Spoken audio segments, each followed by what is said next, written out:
Students, chemistry में हम periodic table से पहले वाला चैप्टर जो है fourth chapter carbon and its compound which is basically of part of organic chemistry, carbon and its compound start करते हैं। इस चैप्टर का बहुत सारा जो पहले वाला सेक्शन है, मतलब जो पहले वाली बुक में था, अर्लियर बुक में कार्बन एंड ऑप्टेन कहाँ से होता है, तो कोल एंड पेट्रोलियम से रिलेटेड एक सेक्शन था जिसमें कार्बन और कार्बन से रिलेटेड प्रोडक्ट निकलते हैं, है ना। Coal and petroleum, as you know that coal and petroleum are the buried of plant and animals for long time, है ना। तो जैसे आपको पता होगी कि प्लांट अगर बहुत लॉन्ग टाइम या ईयर्स तक बरीड रहते हैं तो वो कोल में कन्वर्ट होते हैं और एनिमल्स जो है वो पेट्रोलियम में कन्वर्ट होते हैं।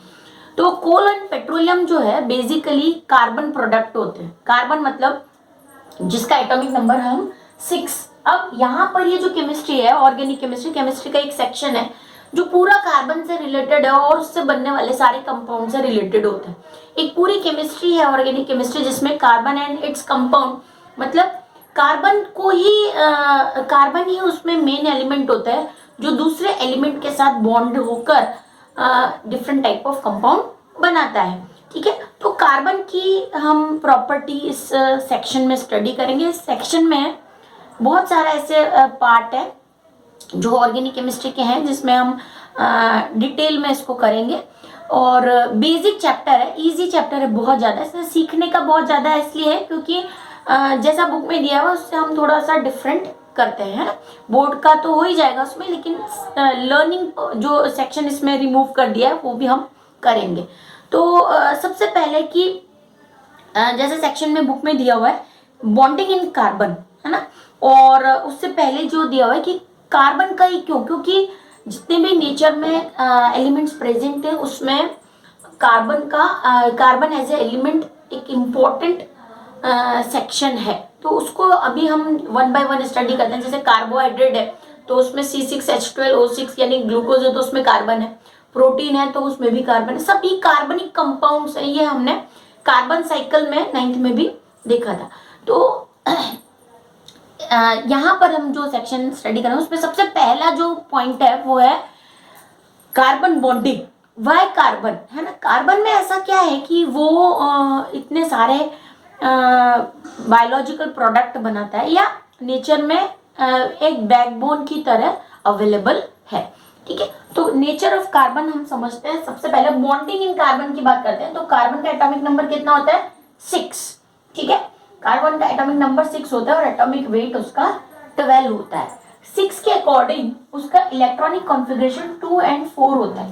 2 and 4 मतलब उसके पास 2 ऑर्बिट है। अभी यह सब चीज आपको आती है कि 2 ऑर्बिट है वहां पर कार्बन के पास, जिसके पहले ऑर्बिट में 2 इलेक्ट्रॉन्स हैं और सेकंड ऑर्बिट में 4 इलेक्ट्रॉन्स हैं। ठीक है, तो 4 इलेक्ट्रॉन्स हैं, है ना। ऑक्टेट कंप्लीट करने के लिए और 4 इलेक्ट्रॉन की रिक्वायरमेंट है। अगर अब कार्बन की सिचुएशन देखो, अगर वो 4 इलेक्ट्रॉन लेता है दैट मीन्स -4, है ना। आपको ये पता है कि इलेक्ट्रॉन गेन करते हैं तो माइनस की वैलेंसी आती है और इलेक्ट्रॉन अगर लूज करते हैं तो वैलेंसी जो होती है वो प्लस होती है। अगर कार्बन 1 इलेक्ट्रॉन गेन करता है तो उसका इलेक्ट्रॉनिक कॉन्फ़िगरेशन हो जाता है 2 8, और अगर 1 इलेक्ट्रॉन लूज करता है तो 4 इलेक्ट्रॉन लूज करता है तो उसका इलेक्ट्रॉनिक कॉन्फ़िगरेशन हो जाता है 2। तो ये तो हो गया ऑक्टेट स्टेबल कॉन्फ़िगरेशन, और ये ड्यूअल क्लोज्ड कॉन्फ़िगरेशन। अब ऑक्टेट और ड्यूअल में क्या डिफरेंस है आपको पता है कि कोई भी एलिमेंट होता है वो बाय लूजिंग और गेनिंग 8 इलेक्ट्रॉन अपने आउटर मोस्ट ऑर्बिट में करना चाहता है। आउटर मोस्ट ऑर्बिट मतलब जितने ऑर्बिट्स में इलेक्ट्रॉन का अरेंजमेंट होता है उसका जो सबसे बाहर वाला ऑर्बिट है उसमें 8 इलेक्ट्रॉन होंगे तो वो एलिमेंट स्टेबल हो जाता है और वो जो कॉन्फ़िगरेशन है उसको स्टेबल कॉन्फ़िगरेशन कहते हैं। तो अगर 8 इलेक्ट्रॉन गेन करता है तो ऑक्टेट हो जाता है कार्बन, और अगर 4 इलेक्ट्रॉन लूज करता है तो ड्यूअल, यानी जैसे हाइड्रोजन का होता है। हाइड्रोजन के पास 1 इलेक्ट्रॉन है, अगर वो गेन कर लेती है हाइड्रोजन तो ड्यूअल हो जाता है। यानी अगर एक ही ऑर्बिट प्रेजेंट है किसी भी एलिमेंट में, सिंगल ऑर्बिट ही है, तो वहां पर 2 इलेक्ट्रॉन होंगे तो भी वो स्टेबल हो जाएगा। तो दोनों ही कंडीशन में कार्बन जो है वो स्टेबल कॉन्फ़िगरेशन ऑब्टेन करता है, यानी कार्बन की वैलेंसी -4 भी हो सकती है और +4 भी हो सकती है। ठीक है, तो अब हम इसका थोड़ा सा एक ये चीज देखते हैं कि अगर कार्बन +4 और -4 वैलेंसी ले सकता है तो आयनिक बॉन्ड क्यों नहीं बनाता है। ठीक है, दो टाइप के बॉन्ड हमने डिस्कस किए थे, आयनिक और कोवेलेंट। आयनिक बॉन्ड में जो एलिमेंट होते हैं वो लूज और गेन करके अपना ऑक्टेट कंप्लीट करते हैं। ये हमने पीरियोडिक टेबल में किया हुआ है। ठीक है, आप वो प्रीवियस वीडियोस लुईस स्ट्रक्चर और आयनिक एंड कोवेलेंट बॉन्ड की एक बार देख सकते हो। और कोवेलेंट बॉन्ड में शेयरिंग ऑफ इलेक्ट्रॉन होता है, यानी जो एलिमेंट्स होते हैं वो आपस में इलेक्ट्रॉन शेयर करते हैं, कोई लूजिंग गेनिंग नहीं होता। जैसे याद करो, ऑक्सीजन के आउटर मोस्ट में 6 इलेक्ट्रॉन है, ये मैंने लुईस स्ट्रक्चर से एक्सप्लेन किया हुआ है। ये 6 इलेक्ट्रॉन है और ये दोनों आपस में 2 इलेक्ट्रॉन पेयर 1 और 2 ऐसे शेयर करते हैं, तो दोनों ऑक्सीजन के बीच में डबल बॉन्ड बनता है और O2 गैस बन जाती है। तो यहाँ पर भी ऑक्सीजन के आउटर मोस्ट में 8 इलेक्ट्रॉन होगा और यहाँ पर भी 8 इलेक्ट्रॉन हो गए। तो कोवेलेंट बॉन्डिंग से चार्जेस डेवलप नहीं होते, लूजिंग और गेनिंग ऑफ इलेक्ट्रॉन नहीं होता, शेयरिंग ऑफ इलेक्ट्रॉन होता है और एलिमेंट्स अपना ऑक्टेट कंप्लीट करते हैं। तो जब कार्बन +4 और -4 दोनों बन सकता है, दोनों कंडीशन उसमें है, जैसे सेमी मेटल्स में होती है, मैंने आपको बताया था, तो लूज और गेन करके इलेक्ट्रॉन कंप्लीट अपने करके स्टेबल क्यों नहीं होता है। ठीक है, और फिर ये तो फर्स्ट थिंग हुई। सेकेंड थिंग, वो कोवेलेंट बॉन्ड ही बनाता है, मींस कार्बन के आउटर मोस्ट में 4 इलेक्ट्रॉन्स हैं जो शेयरिंग के लिए अवेलेबल हैं। जो भी एलिमेंट उसके साथ शेयर करेंगे इलेक्ट्रॉन, वो उसके साथ बॉन्डिंग बनाएगा और ऐसे एलिमेंट्स कार्बनिक कंपाउंड्स कहलाएंगे, means carbon and its compound. ठीक है, तो ये +4 और -4 की बात करते हैं। अगर कार्बन जो है वो 4 इलेक्ट्रॉन लूज करता है ना, तो ये जो लूज करने वाली एनर्जी होती है, इसको बोलते हैं ionization enthalpy. Enthalpy, ionization enthalpy, what it is, है ना। अगर आपकी बुक में देखो ये दिया हुआ है, जो नेक्स्ट पेज है उसमें, it could gain 4 electron to form C-4 atom, but it would be difficult for the nucleus with 6 proton to hold. ये हम दूसरे पॉइंट पर, इसके नेक्स्ट वाला जो पॉइंट है प्लस वाला, वो मैं बताती हूँ, उसमें बताया हुआ है it could lose 4 electron to form carbon +4, but it would require large amount of energy to remove 4 electron, leaving behind a carbon cation with 6 proton in its nucleus holding to just 2 electron। अब ये चीज समझते हैं। मैंने ये जो word लिखा ionization enthalpy, इसका मीनिंग होता है required energy to lose electrons. ठीक है, कार्बन को अपने कार्बन के पास प्रोटॉन कितने, 6 प्रोटॉन एंड 6 इलेक्ट्रॉन। ठीक है, अब कार्बन को 4 इलेक्ट्रॉन लूज करके 2 इलेक्ट्रॉन मतलब स्टेबल होना है। तो ये 4 इलेक्ट्रॉन लूज करने में जो रिक्वायर्ड एनर्जी होगी, उसका अमाउंट कैसा होगा, वेरी वेरी हाई अमाउंट होगा। ठीक है, क्यों, क्योंकि पहले 6 प्रोटॉन है और इसके 6 प्रोटॉन थे, एक दूसरे को होल्ड किए हुए रहते हैं। अब 4 इलेक्ट्रॉन लूज करने, कार्बन को स्टेबल होने के लिए 4 इलेक्ट्रॉन लूज करने हैं, तो अब कितने इलेक्ट्रॉन बच जाएंगे, 2, लेकिन प्रोटॉन कितने, 6, है ना। तो 6 प्रोटॉन को 2 इलेक्ट्रॉन को होल्ड करने के लिए बहुत ज्यादा अमाउंट ऑफ एनर्जी चाहिए, यानी 4 इलेक्ट्रॉन इजीली लूज नहीं होंगे, there is a requirement of high amount of energy. इसलिए उसको बोलते, वो जो एनर्जी है, आपकी बुक में नाम नहीं दिया हुआ, लेकिन उसका नेम होता है आयनाइजेशन एंथैल्पी। आयनाइजेशन एंथैल्पी मतलब किसी भी एलिमेंट को आयन में कन्वर्ट करने के लिए जो एनर्जी चाहिए वो इतनी ज्यादा होती है कि कार्बन जो है वो 4 इलेक्ट्रॉन लूज नहीं कर सकता। ठीक है, कार्बन के पास पोजीशन मतलब चांसेस दोनों है कि लूज भी कर सकता है, गेन भी कर सकता है, लेकिन दोनों में रीजन है कि लूज क्यों नहीं कर सकता, because there is a need of high amount of energy to lose 4 electron, because 6 proton are tightly holding the electron, जैसे आपकी बुक में दिया हुआ है। अब आपको समझ में आएगा कि it could lose 4 electron to form carbon plus 4, but it would require a large amount of energy to remove 4 electron, and behind carbon cation मतलब अब कार्बन ने 4 इलेक्ट्रॉन लूज कर दिए तो वो क्या बन गया C4, और प्रोटॉन कितने हैं 6 ही है। Then 6 proton in its nucleus holding on just 2 electron. अब 6 प्रोटॉन को 2 इलेक्ट्रॉन को होल्ड करके रखना है, विच इज वेरी डिफिकल्ट। ठीक है, तो यहां पर ये हो गया +4 क्यों नहीं हो सकता। Now the reason is -4, why carbon is not gaining 4 electron to form -4। अब यहां पर प्रोटॉन है 6, अगर कार्बन 6 प्रोटॉन, अगर कार्बन 4 इलेक्ट्रॉन गेन करता है ना, ये 4 इलेक्ट्रॉन गेन करके कार्बन 2 8 हो गया और कार्बन बन गया -4।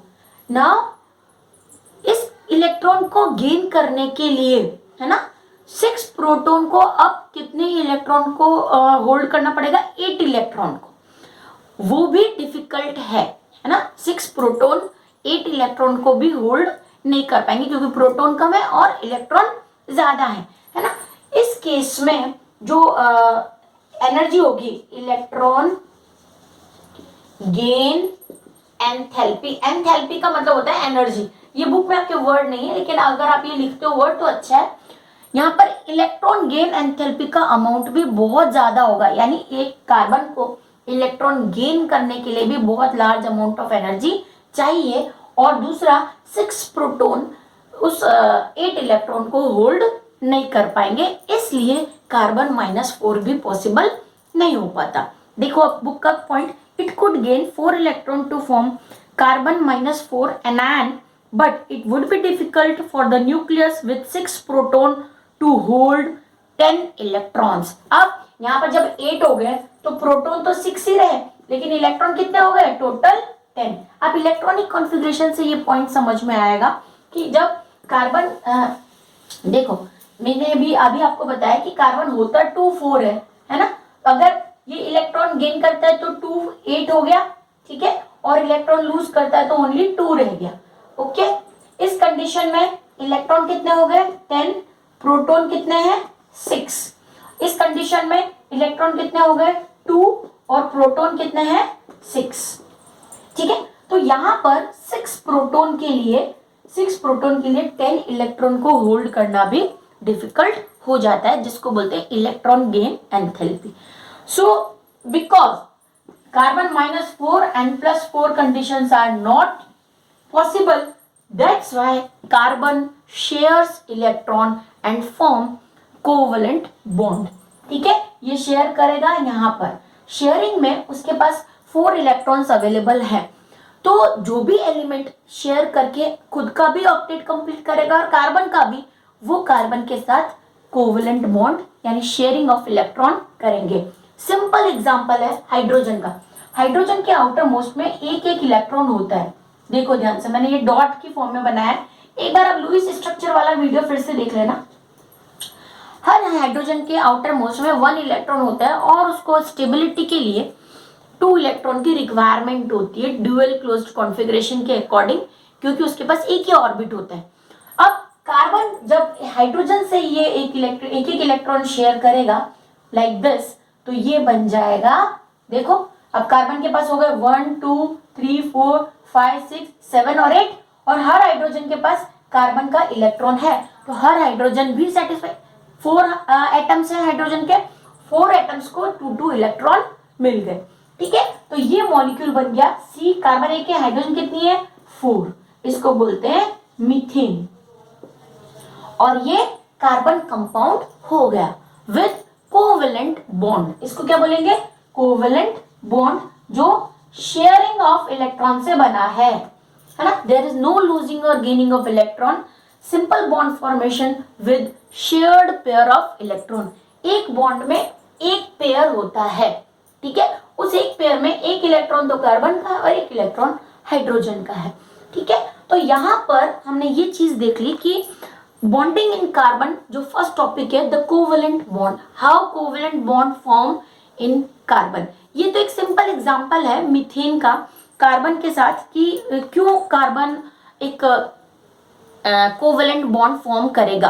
This is the simplest bond formation between carbon and hydrogen.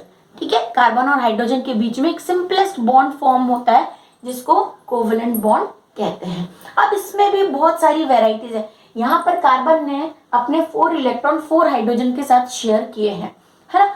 इसका मतलब ये है कि यहाँ जो बॉन्ड बनेगा वो कैसा बनेगा, ये सिंगल बॉन्ड। ठीक है, इसको क्या बोलेंगे, सिंगल बॉन्ड। ठीक है, ये टर्म्स थोड़ी याद रखनी है क्योंकि अब हम इसी को डिटेल करेंगे। सिंगल बॉन्ड मतलब where 2 electrons are there in a bond, और we can say 1 pair of electron या 1 शेयर्ड पेयर ऑफ इलेक्ट्रॉन। ठीक है, तो ये हो गया सिंगल बॉन्ड फॉर्मेशन। अब बात ये होती है कि क्या जो कार्बन है वो एक ही इलेक्ट्रॉन शेयर कर सकते हैं? नो, कार्बन के पास 4 डिफरेंट इलेक्ट्रॉन है। डिफरेंट मतलब 4 इलेक्ट्रॉन्स हैं जिनके साथ वो शेयरिंग कर सकता है। तो वो जो शेयरिंग है कार्बन की वो कितने वे में हो सकती है वो देखो। जैसे कार्बन, अगर ये तो हुआ सिंगल बॉन्ड, ये कार्बन की मैंने एक स्ट्रक्चर बनाई है, ये यहाँ पर मैंने 1 बनाया और यहाँ पर मैंने 3 बनाया। ठीक है, तो इसके पास एक तो ये अवेलेबिलिटी है। ठीक है, फिर दूसरा देखो यहाँ पर हमने 2 और 2 को डिवाइड किया, तो अब कार्बन के पास दोनों साइड 2 इलेक्ट्रॉन्स हैं जिनके साथ वो शेयरिंग कर सकता है। ठीक है, और एक जो अभी हमने देखा वो तो है ही ये वाला, जिसमें 4 डिफरेंट इलेक्ट्रॉन्स हैं जिनके साथ वो सिंगल बॉन्ड बना सकता है। अब यहाँ पर देखो, अगर ये कार्बन के जो 3 साइड्स, मैंने ये 3 साइड पे इलेक्ट्रॉन बनाए, ये अगर 3 इलेक्ट्रॉन के साथ शेयरिंग करता है तो इसको बोलते हैं ट्रिपल बॉन्ड। अगर कार्बन 3 इलेक्ट्रॉन यानी 3 इलेक्ट्रॉन पेयर के साथ बॉन्डिंग करता है तो उसको बोलते हैं ट्रिपल बॉन्ड। ठीक है, उसके भी एग्जांपल हम देखेंगे। फिर अगर वो डबल बॉन्डिंग करता है यानी डबल इलेक्ट्रॉन पेयर अगर वहां पर होंगे तो उसको बोलेंगे डबल बॉन्ड। और ये जो अभी हमने एग्जांपल देखा वो सिंगल बॉन्ड। ठीक है, तो ये हो गए कोवेलेंट बॉन्ड के टाइपिंग, मतलब सॉरी कोवेलेंट बॉन्ड के टाइप्स ऑफ कोवेलेंट बॉन्ड, है ना। यानी कार्बन जो है वो 3 डिफरेंट टाइप से शेयरिंग ऑफ इलेक्ट्रॉन कर सकता है। ठीक है, तो इसके एग्जांपल हम नेक्स्ट सेशन में देखेंगे। आप बुक में पीछे देखोगे तो आपको सिंगल बॉन्ड, डबल बॉन्ड और ट्रिपल बॉन्ड फॉर्मेशन समझाया हुआ है जो हमने लुईस स्ट्रक्चर में किया हुआ है ना। हम यहाँ पर सिर्फ कार्बन की बात करेंगे कि कार्बन कैसे बॉन्डिंग करेगा, है ना। यहाँ पर सिंगल बॉन्ड हाइड्रोजन का, डबल बॉन्ड ऑक्सीजन का और ट्रिपल बॉन्ड नाइट्रोजन का एक्सप्लेन किया हुआ है। ठीक है, तो इससे ये पता चलता है कि कितने बॉन्ड में कितने इलेक्ट्रॉन शेयर हो रहे हैं। तो अगर सिंगल बॉन्ड है तो शेयर कितने इलेक्ट्रॉन होंगे, 2 यानी 1 पेयर। डबल बॉन्ड है ऑक्सीजन और ऑक्सीजन के बीच में, अगर आप ये देखोगे थोड़ा सा लुईस स्ट्रक्चर पहले देखोगे तो आपको समझ में आ जाएगा। हम कार्बन के लिए कार्बन के एग्जांपल से इस चीज को समझेंगे। जैसे हमने कार्बन का एक कंपाउंड देखा मीथेन, ठीक है, ऐसे ही हम सिंगल बॉन्ड में मान लो दूसरे एटम की बात करते हैं। इसमें आपकी बुक में भी स्ट्रक्चर दिया हुआ है। सपोज करो 2 कार्बन्स हैं, है ना, 2 कार्बन्स है, उनका एक कंपाउंड है, एक कार्बन है तो मीथेन है। 2 कार्बन के साथ तो हर कार्बन का ऑक्टेट कंप्लीट होना चाहिए और हर कार्बन के आउटर मोस्ट में 4 इलेक्ट्रॉन है। तो देखो कैसे बॉन्डिंग होगी। कार्बन और कार्बन अपने आपस में एक सिंगल बॉन्ड बना लिया। ठीक है, अब यहां पर एक एक हाइड्रोजन हो गई, ये इस टाइप से। ये पहली बार में थोड़ा सा डिफिकल्ट लगेगा समझने में, उसके बाद बहुत इजी है। हाइड्रोजन के आउटर मोस्ट में कितना कितना इलेक्ट्रॉन है, 1 इलेक्ट्रॉन। तो अब देखो ये कैसे स्ट्रक्चर बन रही है। कार्बन और कार्बन के बीच में सिंगल बॉन्ड, फिर कार्बन और हाइड्रोजन के बीच में सिंगल बॉन्ड। तो देखो कार्बन और कार्बन के बीच में सिंगल बॉन्ड। अब कार्बन के पास बाकी के कितने, एक इलेक्ट्रॉन तो कार्बन के साथ अटैच हो गया, बाकी कितने इलेक्ट्रॉन बचे, 3। तो वो 3 जो होंगे वो हाइड्रोजन के साथ अटैच हो जाएंगे ऐसे। तो कितने सिंगल बॉन्ड हुए? 1 2 3 4 5 6 7 7 सिंगल बॉन्ड है। 6 तो ये हुआ और 7 जो बॉन्ड है वो कार्बन और कार्बन के बीच में है। ठीक है, 2 कार्बन है तो ये फॉर्मूला हो जाएगा C2H6। C2 1 2 3 1 2 3 H6। यहाँ पर ये मॉलिक्यूल की जगह अगर हाइड्रोजन था, है ना, यहाँ पर हमने ये वाला सेक्शन हटा के अगर हाइड्रोजन बनाया था जैसे ये वाला, तो ये हो गया था हाइड्रोजन हाइड्रोजन हाइड्रोजन और CH4, है ना। एक कार्बन 2 कार्बन, ऐसे ही और बहुत सारे कार्बन अटैच होते हैं और सिंगल सिंगल बॉन्ड फॉर्म कर सकते हैं। ठीक है, तो ये जो कंपाउंड है जो कार्बन और हाइड्रोजन के बीच की बॉन्डिंग से बन रहे हैं, इनको बोलते हैं हाइड्रोकार्बन्स। ठीक है, this is the backbone of organic chemistry. Hydrocarbon compounds means the compound made up of carbon and hydrogen. ठीक है, तो यहाँ हम हाइड्रोकार्बन की नेक्स्ट सेशन में हम हाइड्रोकार्बन की स्टडी करेंगे, डिफरेंट काइंड ऑफ हाइड्रोकार्बन। और नेचर ऑफ कार्बन में हमने जो एक पॉइंट देखा है कि why carbon is not able to lose और गेन इलेक्ट्रॉन, वो एक क्वेश्चन है। उसके बाद फिर से एक सेक्शन आएगा नेचर ऑफ कार्बन में कि कार्बन में ऐसी क्या प्रॉपर्टी है कि पूरा का पूरा जो एक सेक्शन है ऑर्गेनिक केमिस्ट्री का वो कार्बनिक कंपाउंड पे बेस्ड है। ठीक है, सो that's all for today students. Thank you.